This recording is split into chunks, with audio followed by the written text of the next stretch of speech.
Bonjour à tous et bonjour à toutes mes étoiles, j'espère que tout le monde va bien et j'espère que tout le monde se porte bien. On se retrouve aujourd'hui pour une petite vidéo que je vous ai préparée, une vidéo qui parlera des signes de notre guide spirituel. Et je vais vous donner un exemple de ce que mon guide à moi a pu me donner pour confirmer qu'il était bien là. Voilà, donc je ne vous en dis pas plus. Je vous dis juste, installez-vous bien, prenez-vous un café, un petit chocolat, n'importe quoi.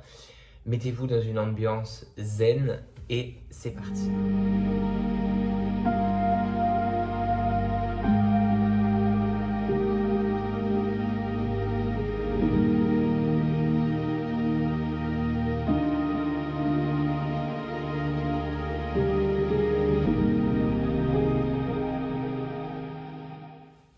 Donc, j'aimerais bien rappeler à tout le monde ce qu'est un guide spirituel déjà, premièrement. Le guide spirituel, rappelez-vous, c'est celui qu'on choisit avant de s'incarner sur Terre et c'est lui qui va se sacrifier de l'au-delà pour nous et pour, on va dire, pouvoir nous accompagner, pouvoir nous guider au mieux dans notre chemin spirituel ici sur Terre. Il faut savoir que le guide spirituel, il peut avoir un prénom. Alors, c'est pas obligé, hein, c'est pas obligé qu'il ait un prénom, mais bon, nous, en tant qu'humains, on a besoin d'un prénom. Donc, il va, on va dire, tout faire pour vous faire comprendre comment il s'appelle, ou du moins d'où il vient, etc., etc.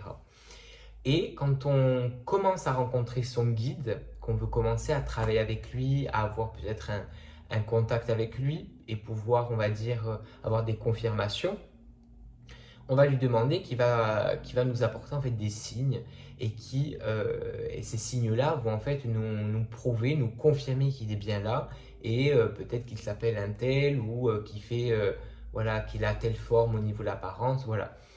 Et surtout, comme je le demande, il ne faut pas hésiter à lui demander des signes pour qu'il nous montre réellement, qu'il se montre, qu'il se présente, ou bien qu'il va te donner un,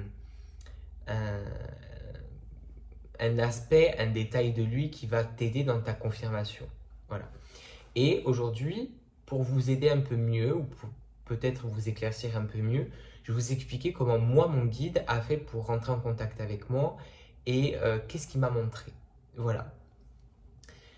Donc, premièrement, quand j'ai rencontré donc, mon deuxième guide, aujourd'hui on va parler de mon deuxième guide, il a fallu, donc j'ai été voir une médium, qui est ma médium à moi, on va dire, et qui, elle, m'a dit, voilà, moi, pour moi, ton guide, il est comme ça, il s'appelle comme ça, ok, bon.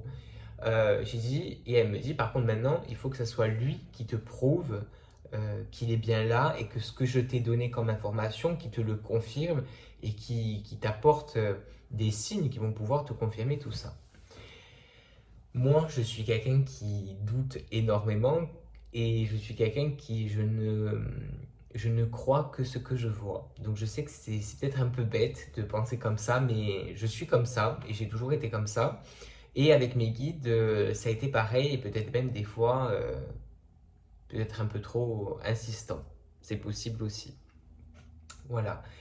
Et j'ai commencé donc à demander à mon guide comment il s'appelle. Voilà. Et ma médium me donne le prénom, elle me dit pour moi j'entends David. Donc pour moi ton guide s'appelle David. Bon. Alors déjà premièrement, il faut savoir que le prénom David était un prénom qui déjà de base était un prénom qui était cher à mon cœur. Pourquoi? Je n'ai aucune idée. J'ai personne dans ma famille qui s'appelle vraiment David ou qui sont voilà, même dans ma vie de tous les jours. Mais le prénom David était un prénom qui me paraissait important pour moi depuis toujours, on va dire ça comme ça, voilà. Et David, ça a été souvent un prénom qui s'est répété dans ma vie pour des choses, pour de belles choses. Par exemple, la première fois où je suis monté à cheval de toute ma vie, la toute première fois où je suis monté à cheval, le monsieur qui m'a fait monter sur le cheval s'appelait David. Voilà. Donc bon, on peut déjà dire que ça a été déjà un premier signe qui m'a fait dans le passé. Ensuite, quand je suis rentré dans l'adolescence et que j'ai connu, on va dire, mon tout premier amoureux, il s'appelait David aussi. Donc, encore une fois, quand ma médium m'a dit que mon guide s'appelait David, c'est beaucoup de choses qui me revenaient en fait avec ce prénom et des choses positives. Voilà. Mais ça ne me suffisait pas.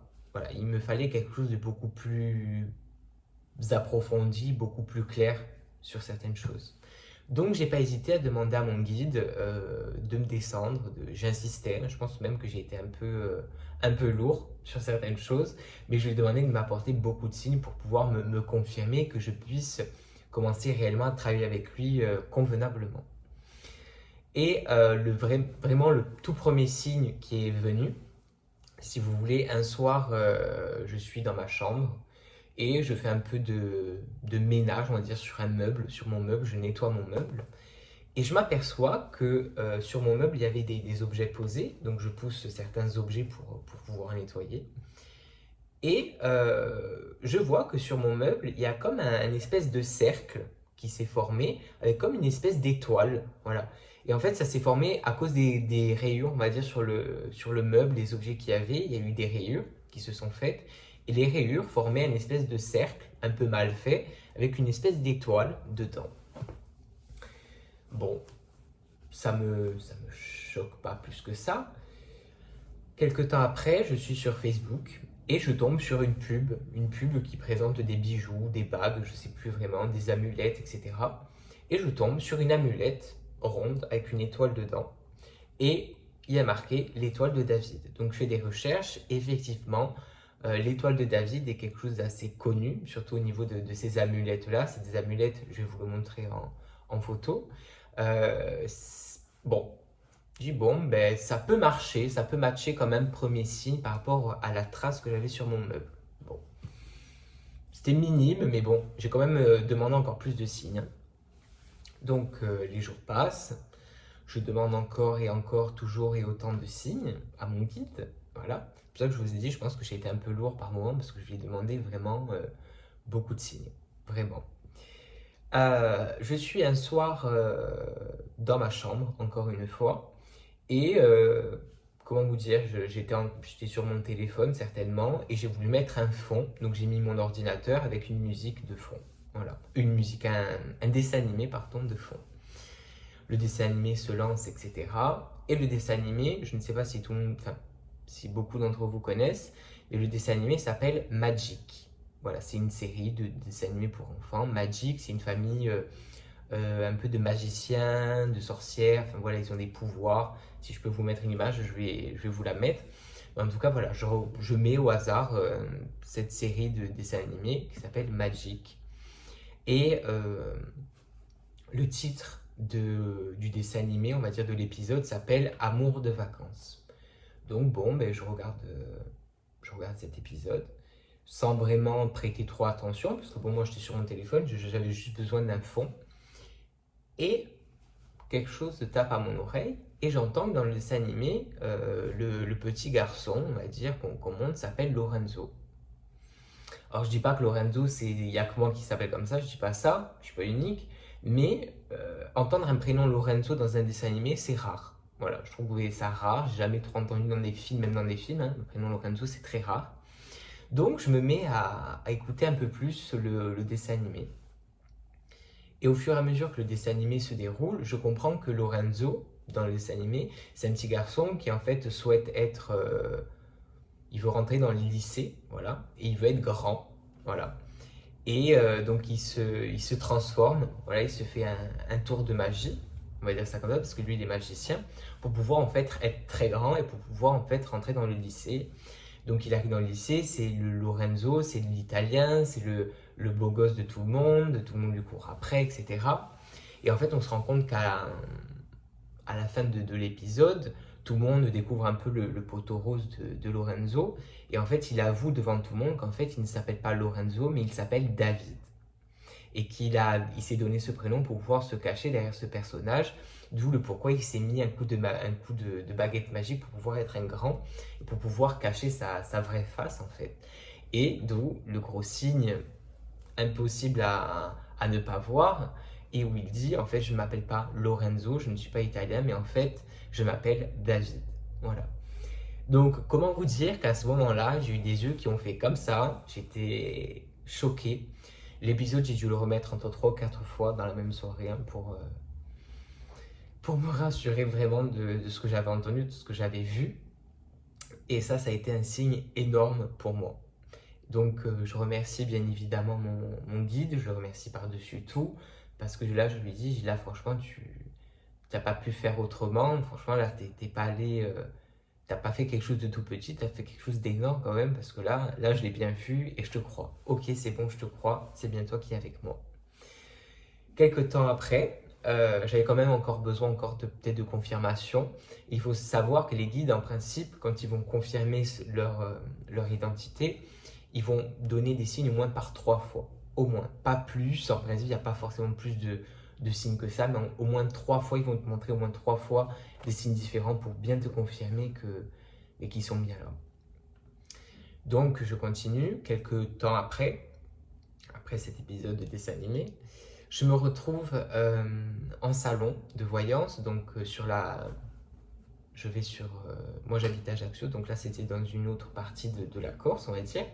Je vais en salon de voyance et je demande toujours et encore le matin quand je me lève, je demande à mon guide, écoute, montre-moi que tu es bien là, montre-moi que tu es bien là, que c'est bien toi, montre-moi par des petites choses que tu t'appelles bien David, etc., etc. Même si la vidéo que j'avais déjà vue, le dessin animé, me suffisait. Mais bon, on n'en a jamais assez, donc je continue à lui demander des signes. Et cette journée-là, cette journée de salon de voyance, a été très longue parce que j'ai eu beaucoup de consultations ce jour-là. Et j'ai fini très très tard, donc je crois qu'il était peut-être... on a commencé dans l'après-midi, je pense que j'ai fini dans la soirée vers peut-être 11h30, minuit le soir. Pour vous dire, ma table elle était même dans le noir, je voyais pratiquement plus rien. Et je demande encore à mon guide, j'ai dit écoute, montre-moi que tu es là et qu'on puisse passer une bonne fin de journée. Donc il y a une cliente qui arrive, elle s'installe et je commence ma voyance. Tout en commençant ma voyance, je lui décris elle comment elle est, ce qu'elle vit en ce moment, je lui parle de son mari, je lui fais comprendre qu'avec son mari, ils ont pris beaucoup de distance, qu'il y a des choses qu'il faut qu'elle fasse beaucoup plus attention, enfin bref, etc. etc. Une voyance typique, voilà. Et là, je lui dis, est-ce que vous pouvez me donner le prénom et la date de naissance de votre mari, s'il vous plaît? Et elle me dit, mon mari s'appelle David. Donc là, encore une fois, je souris, bêtement, mais je souris. Et elle me dit, il est né le 2 novembre. Alors l'année exactement, je ne me rappelle plus. Mais ce qu'il y a, c'est que je suis né le 2 novembre. Le 2 novembre, c'est ma date d'anniversaire, mon jour de naissance. Et elle me donne le prénom de David. Donc là, encore une fois, tout concordait dans le sens où il m'a fait comprendre que il était bien là avec moi et que j'étais bien son protégé, que je ne m'étais pas trompé de guide, que c'était bien lui. Et qui, encore une fois, avec l'amour incroyable, l'amour éternel qu'ils ont, et bien il m'a encore montré un signe. Voilà. Ça a été vraiment les 3 plus gros signes que mon guide m'a fait pour pouvoir me confirmer que oui, je suis bien ton guide, oui, je suis bien David, oui, etc. etc. C'est pour ça que je dis toujours que les guides, ils ont un amour qui est énorme. On ne peut pas comprendre cet amour parce que sur Terre, on ne le connaît pas. Mais quand on commence à rentrer dans un contact avec son guide, qu'on commence à créer une connexion avec lui, et qu'il commence lui aussi à répondre du tac au tac sur ce qu'on va lui demander, sur ce qu'on va lui dire, ça nous confirme déjà nous énormément de choses, ça nous donne confiance, ça nous fait du bien. Et puis alors là, ça t'ouvre encore plus les portes, que ce soit sur ton intuition, sur ta confiance en toi, sur beaucoup de choses. Et là, bien évidemment, la connexion se fait de plus en plus facilement avec ton guide, parce qu'au plus tu es dans le côté de lui demander des choses, au plus il va te répondre, au plus la connexion est soudée et solide. Et là, on va pouvoir aller beaucoup plus loin dans le travail avec le guide. Voilà. Donc voilà ce qu'il en est aujourd'hui pour les 3 signes que mon guide a pu me montrer, a pu me donner. Et croyez-moi que quand il vous donne des signes comme ça, remerciez-les, faites-leur la fête parce que c'est énorme, c'est énorme. D'avoir des signes aussi flagrants, aussi impactants, je trouve ça énorme, surtout venant de la part des êtres de lumière. C'est des choses qu'on n'a pas tous les jours et c'est quelque chose qui est magique. Voilà. Donc, juste petite parenthèse, pour les personnes qui sont encore en quête de recherche de leur guide spirituel, n'oubliez pas que le guide, il ne faut pas presser les choses. Certes, il faut être dans la demande, dans le côté de demander quand même, sans être abusif. Hein. Faites pas trop comme moi. Mais voilà, demandez-leur des signes. N'ayez pas peur, on va dire, d'attendre peut-être trop longtemps. Il n'y a pas de temps de toute manière avec les guides.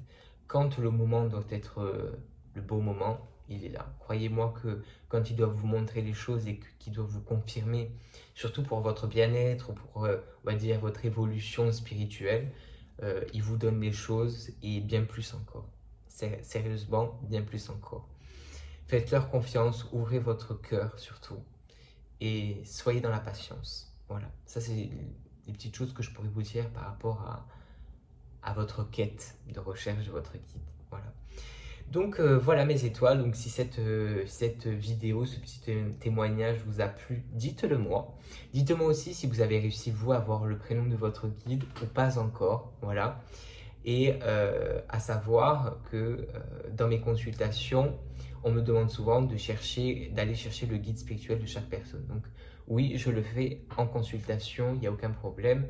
Je vais chercher moi votre guide et je vous emmène, si je le peux et s'ils me le permettent, leur prénom, leur fonction, leur rôle, etc., etc. Soyez dans l'amour avec eux et surtout dans la patience. Voilà. Dites-moi en commentaire si tout ça, ça vous a plu. Si vous avez eu vous aussi des expériences avec vos guides, si vous ont donné peut-être leur prénom, ou si vous envoyez peut-être des images ou des rêves ou quelque chose voilà, qui a pu vous faire avancer spirituellement par rapport à votre travail avec lui. Voilà. En tout cas, mes étoiles, je vous remercie d'être toujours là, d'être toujours présente. J'espère que cette vidéo vous aura plu. Mettez un petit pouce, voilà, si ça vous a plu. Et sinon, on se revoit très prochainement, je l'espère, dans une nouvelle vidéo avec certainement un nouveau sujet à traiter. Voilà. Je vous souhaite une belle journée, amour et lumière.